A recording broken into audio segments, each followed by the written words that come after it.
Hace algunas semanas compartía acerca de una película que estuvimos viendo, que salió hace muy poquito en los cines, El caso de Cristo. Hoy, lo siento, pero os voy a contar algo más de la película. Hoy es el día.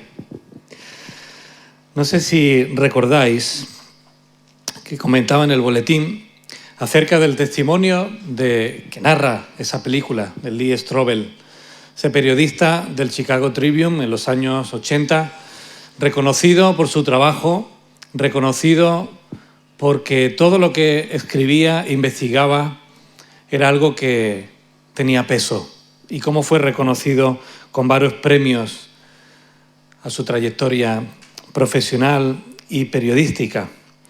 La película narra cómo este hombre y su esposa, ambos ateos, ambos concienzudamente convencidos de que Dios no existía y que empiezan a educar a su hija en esa creencia de que Dios no existe, un día están cenando en un restaurante y su hija se atraganta, intentan de reanimarla, intentan de sacar aquello que está obstruyendo sus vías respiratorias y no pueden. Y ante los intentos en el restaurante de salvarle la vida y ver que prácticamente se esfumaba la vida de su hija, en ese momento aparece una doctora, quien rápidamente toma el control de la situación, le hace, ¿sabéis?, la técnica de expulsar, ¿verdad? Le golpea la espalda, también en su esternón, intenta de sacar de la boca y finalmente, cuando parece que todo está perdido, esa chica es salvada. Hasta ahí podría quedar en una historia más, en algo que incluso pues yo he tenido la oportunidad de vivir en algún momento. Pero sin embargo, cuando esta mujer, la esposa de Lee Strobel, llorando, le dice a la doctora lo agradecida que está por lo que ha hecho, le da las gracias de una manera, podéis imaginaros que muy vívida, esta doctora, contra todo pronóstico, se gira y le dice: no, mira, a mí no tienes que darme las gracias, tienes que darle las gracias a Jesús. Y ella se queda impactada. Le dice: ¿cómo que a Jesús? Tú has sido la que has salvado a mi hija.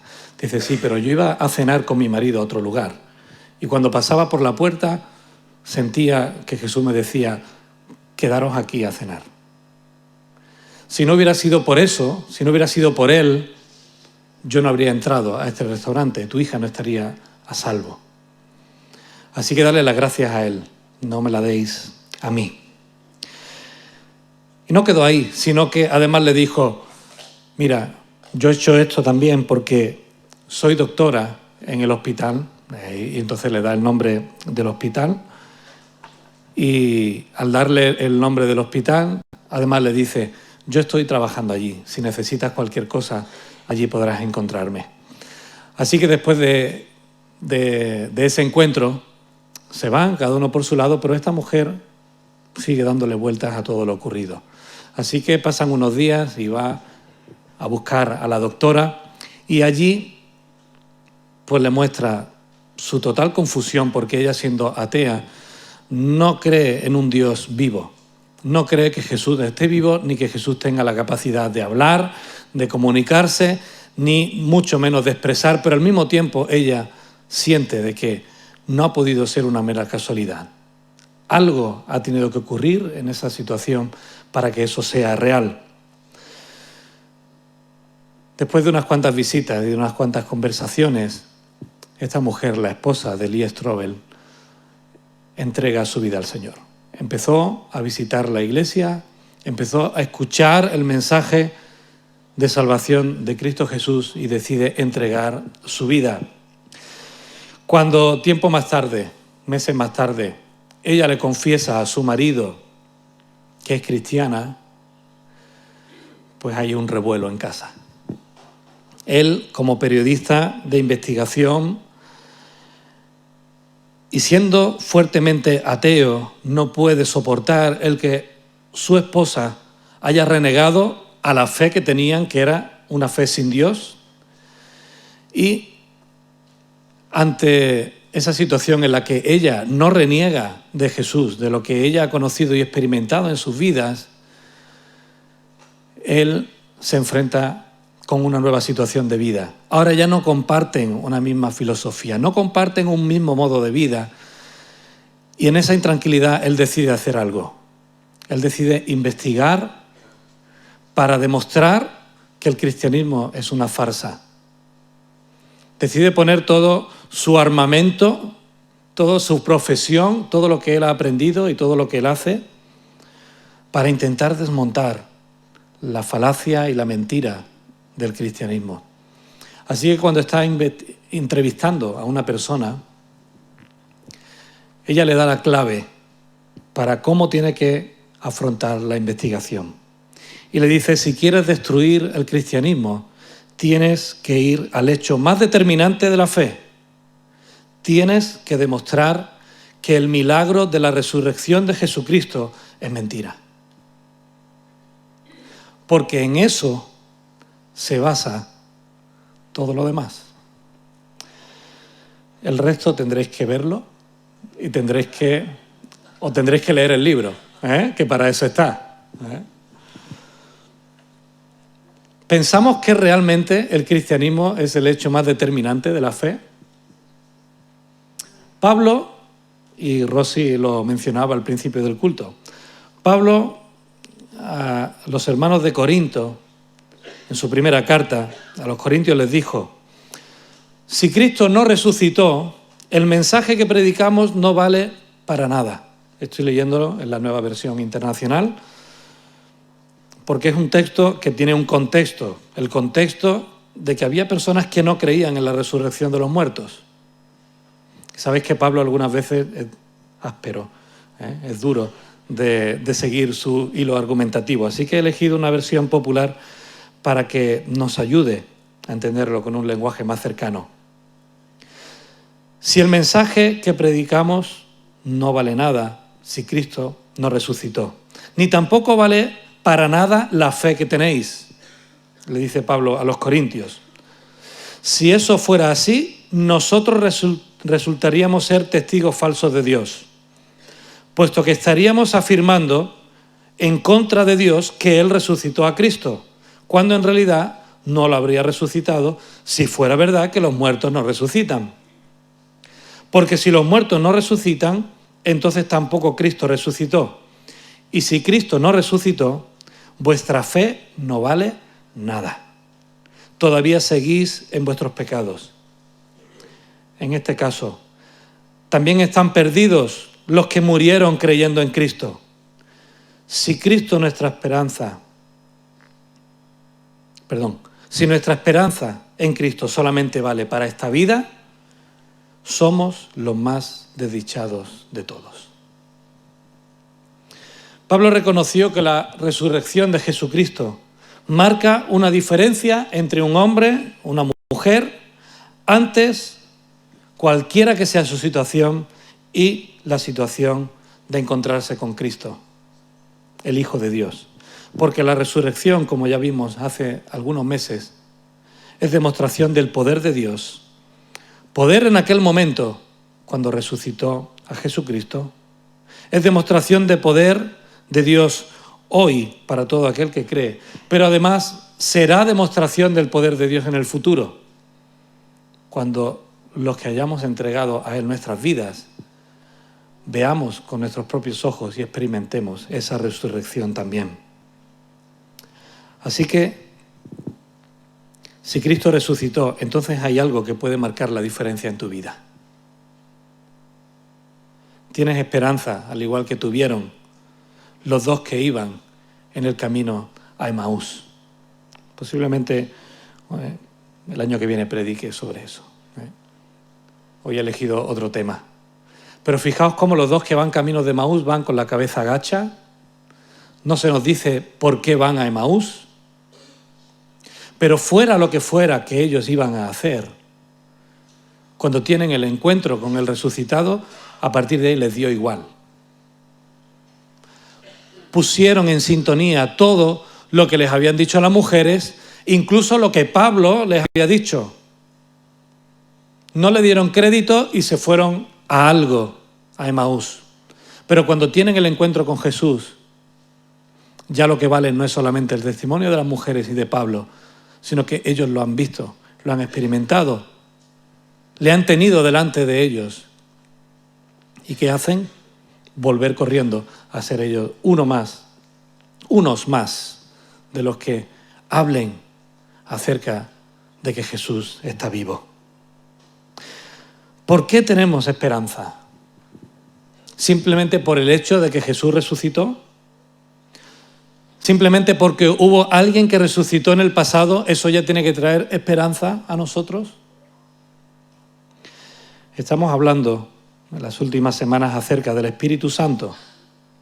Y el Espíritu Santo es también clave en la resurrección de Jesús. Si podéis acompañarme a Efesios, al capítulo 1, los versículos 13 y 14, ahí vamos a encontrar parte de por qué es clave el Espíritu Santo en la resurrección de Jesucristo. Efesios capítulo 1, versículos 13 y 14.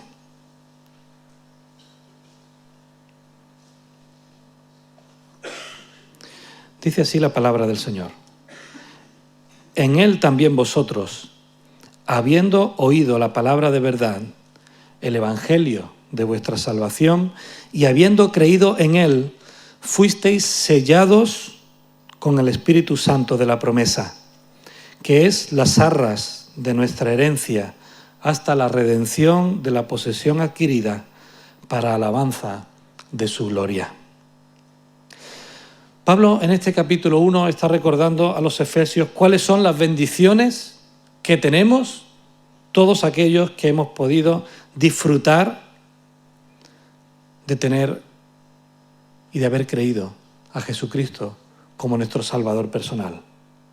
Una de ellas es que al creer en la obra de Jesucristo, al entender que nuestros pecados fueron clavados en la cruz, que nosotros tendríamos que haber estado en la cruz, que nosotros tendríamos que haber muerto, pero que todo eso fue lo que hizo Jesucristo, ocupar nuestro lugar para limpiar nuestros pecados, para perdonar nuestros pecados, para que nosotros no muramos, sino que podamos tener vida eterna.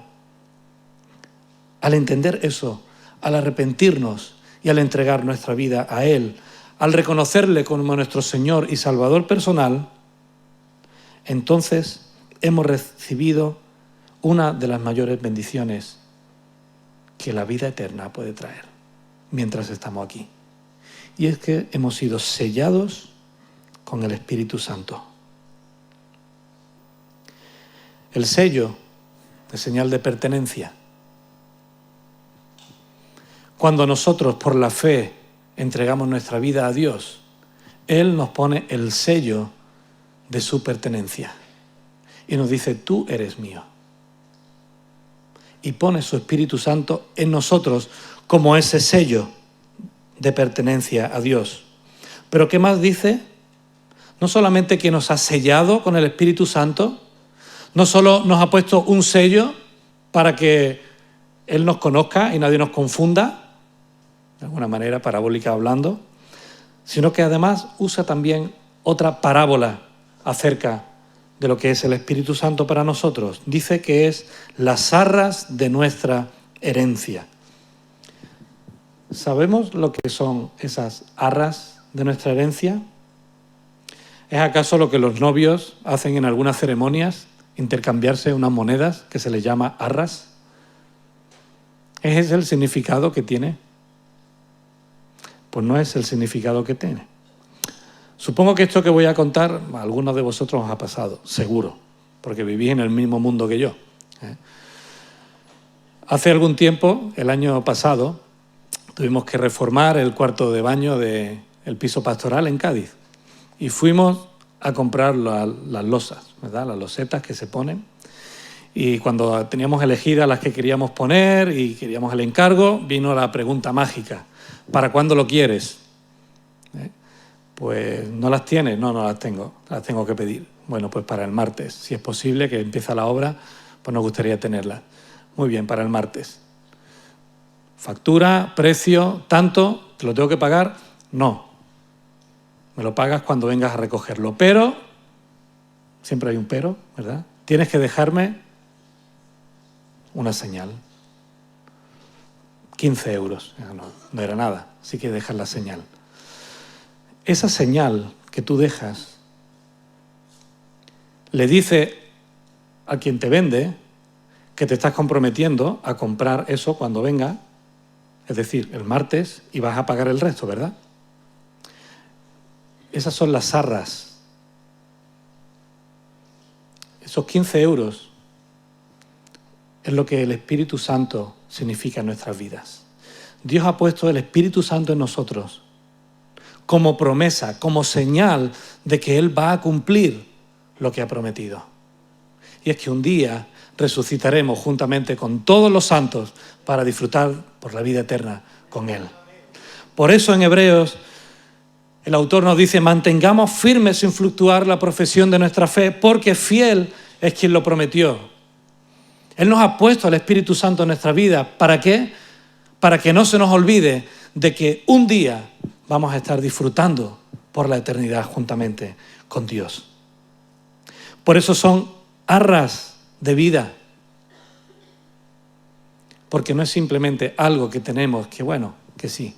No, es que es una vida anticipada también de la vida que tendremos por la eternidad. Esto lo explica Pablo en otro pasaje que para mí es una de las joyas del Nuevo Testamento, y es Romanos capítulo 8, que me gustaría que también pudiéramos ir a él por un momento para leerlo. Romanos capítulo 8. Y vamos a leer los versículos del 1 al 17.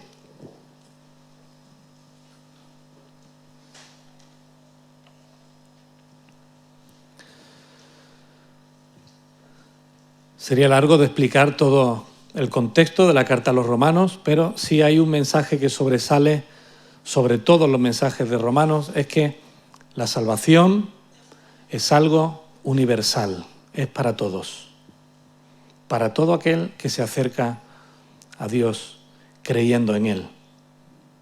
Así que en el capítulo 8, versículo 1, continúa su carta, y en este momento les dice a los hermanos en Roma: ahora pues ninguna condenación hay para los que están en Cristo Jesús, los que no andan conforme a la carne, sino conforme al Espíritu. Y hermanos, observad en todos estos 17 versículos cómo el Espíritu está continuamente apareciendo. Porque la ley del Espíritu de vida en Cristo Jesús me ha librado de la ley del pecado y de la muerte. Porque lo que era imposible para la ley, por cuanto era débil por la carne, Dios, enviando a su Hijo en semejanza de carne de pecado, y a causa del pecado, condenó al pecado en la carne, para que la justicia de la ley se cumpliese en nosotros, que no andamos conforme a la carne, sino conforme al Espíritu. Porque los que son de la carne piensan en las cosas de la carne, pero los que son del Espíritu, en las cosas del Espíritu. Porque el ocuparse de la carne es muerte, pero el ocuparse del Espíritu es vida y paz. Por cuanto los designios de la carne son enemistad contra Dios, porque no se sujetan a la ley de Dios, ni tampoco pueden. Y los que viven según la carne no pueden agradar a Dios. Mas vosotros no vivís según la carne, sino según el Espíritu, si es que el Espíritu de Dios mora en vosotros. Y si alguno no tiene el Espíritu de Cristo, no es de él. Pero si Cristo está en vosotros, el cuerpo en verdad está muerto a causa del pecado, mas el Espíritu vive a causa de la justicia. Y si el Espíritu de aquel que levantó de los muertos a Jesús mora en vosotros, el que levantó de los muertos a Cristo Jesús vivificará también vuestros cuerpos mortales por su Espíritu que mora en vosotros. Así que, hermanos, deudores somos, no a la carne, para que vivamos conforme a la carne. Porque si vivís conforme a la carne, moriréis. Mas si por el Espíritu hacéis morir las obras de la carne, viviréis. Porque todos los que son guiados por el Espíritu de Dios, estos son hijos de Dios. pues no habéis recibido el espíritu de esclavitud para estar otra vez en temor, sino que habéis recibido el espíritu de adopción por el cual clamamos, Abba, Padre. El Espíritu mismo da testimonio a nuestro espíritu de que somos hijos de Dios. Y si hijos, también herederos. Herederos de Dios y coherederos con Cristo, si es que padecemos juntamente con Él, para que juntamente con Él seamos glorificados. No voy a entrar a analizar todo el pasaje, ¿no? Sería imposible. Pero fijaos, hermanos, cómo el Espíritu Santo no es solo un pago parcial de garantía, sino que es la garantía completa. Porque si aceptamos el regalo de Dios en Jesucristo, es decir, Dios mismo dándose a nosotros, Él nos entrega al Espíritu Santo, Dios mismo entregándose a nosotros. Y si Dios está en nosotros, nosotros estaremos con Dios. Ese es el resumen de lo que Pablo está hablando a los romanos. Nuestro problema viene cuando separamos nuestra entrega de Dios para salvación y la santidad. Cuando separamos que una cosa es entregar nuestra vida a Cristo y ser salvos de cómo hemos de vivir y cómo hemos de comportarnos. Y eso es lo que Pablo está hablando a los romanos. No podéis vivir como si no tuvierais a Dios en vosotros. Porque Dios en vosotros, aparte de ser esperanza de gloria, el Espíritu Santo es quien os da una nueva vida a través de la muerte y de la resurrección de Jesucristo. Cuando separamos esas dos realidades, aparte de estar, desde mi punto de vista, cometiendo una herejía en contra de lo que la palabra del Señor enseña, nos olvidamos de que Pablo está asentando un principio irrefutable para nuestra forma de vida. Punto número 1. No hay condenación para los que están en Cristo Jesús. Versículo 1 del capítulo 8. ¿Y quiénes son los que están en Cristo Jesús? Es decir, ¿quiénes son los que no van a ser condenados? ¿Cómo lo sabemos? Pues es ahí donde Pablo pone el foco de su atención. Los que andan conforme al Espíritu. Es decir, vivir conforme al Espíritu no es garantía de salvación. No adquirimos la salvación por estar viviendo de una manera determinada, sino que vivir de una manera determinada demuestra a todos los demás que vivimos en Cristo, que hemos sido sellados, que hemos sido salvados, que hemos sido apartados por Dios. Por lo tanto, cumplir la palabra de Dios como una serie de normas no es garantía de estar efectuando la salvación en nosotros,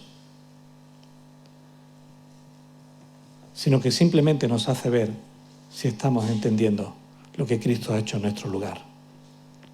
Pablo está recordando a los hermanos en Roma la deuda que tenemos con el Espíritu, y así él lo dice, ¿verdad? Deudores somos de vivir no conforme a la carne, es decir, no conforme a nuestra naturaleza apartada de Dios, sino vivir conforme al Espíritu, es decir, a nuestra nueva naturaleza unida a Dios a través del Espíritu Santo. Si has pedido perdón a Dios, si has entregado tu vida a Él, si te has arrepentido de tus pecados, si has entendido que tus pecados han sido clavados en la cruz del Calvario, ¿cómo vas a volver a vivir conforme a esos pecados de los cuales tú te has arrepentido? Esa es la reflexión a la que nos lleva Pablo.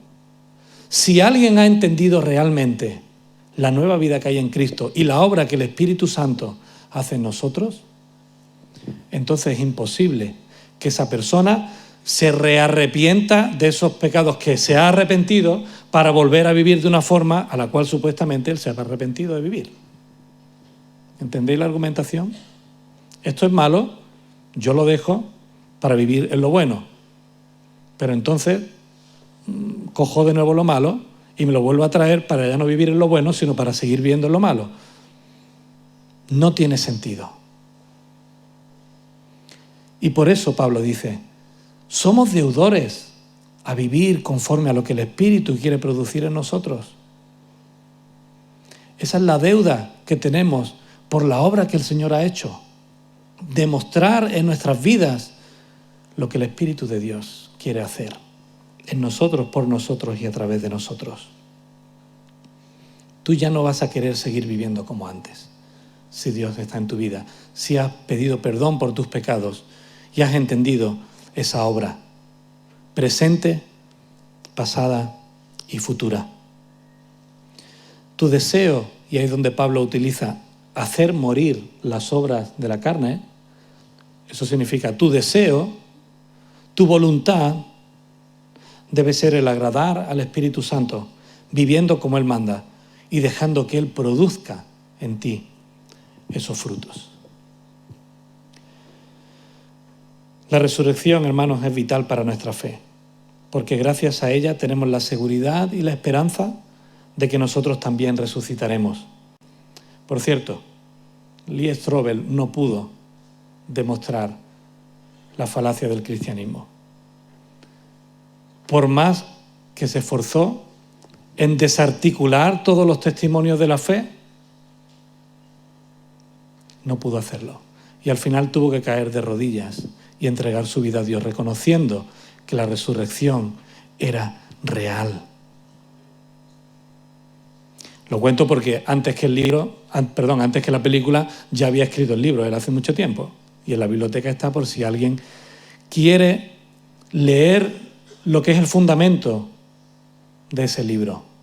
Cómo él investiga todo, va a las fuentes de todo, a la fuente de los testimonios de los discípulos, a la fuente del testimonio de la Iglesia, a la fuente de todo lo que se puede cuestionar en la palabra de Dios, y al final dice, tiene menos peso mis argumentaciones en contra que todas las cosas que he encontrado como fieles y verdaderas, aplicándole el mismo sistema de estudio periodístico de investigación que yo hago para todas las demás cosas. Gracias a ello, hermanos, gracias a la resurrección del Señor, nuestra seguridad está en que Él ha entregado a nosotros su Espíritu Santo. Se ha dado Él a nosotros para que sepamos que Él va a cumplir todo lo prometido. El Espíritu Santo es quien nos ayuda a vivir de una manera tal que los demás, incluso nosotros mismos, por eso dice, el Espíritu da testimonio a nuestro espíritu de que somos hijos de Dios, para que sepamos que Él está en nosotros, para que sepamos que un día vamos a recibir el pedido y el paquete entero, que vamos a estar disfrutando de la resurrección y de la vida juntamente con Él. Hermanos, seguiremos hablando del Espíritu Santo, pero no podemos perder de vista que cuando sentimos a Dios en nuestras vidas, cuando le escuchamos y cuando le experimentamos, es simplemente un anticipo de todo lo que está por venir. A veces queremos hacer de la vida el cielo. Esta vida no es el cielo. Esta vida está llena de dificultades, de problemas, pero la esperanza que nos da la palabra de Dios es que un encuentro con Jesús aquí va a marcar una diferencia por la eternidad.